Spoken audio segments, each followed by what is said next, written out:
Kjo në surën As-Safat që ka ardhur bëhet fjalë për Musaun dhe Harunin.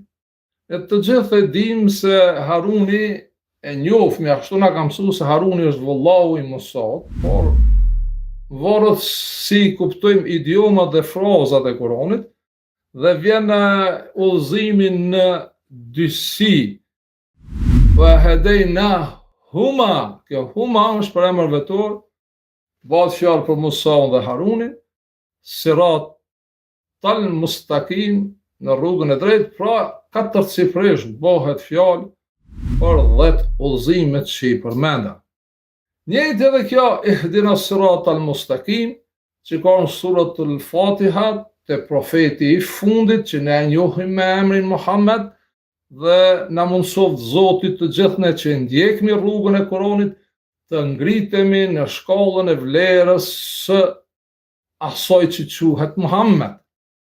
Pra edhe këtu ne mormi saktësisht lajmi se bëhet fjalë për udhëzime po pak më ndryshe prej udhëzimeve të asoj që i njohmi nga shkrimet e hebrejve.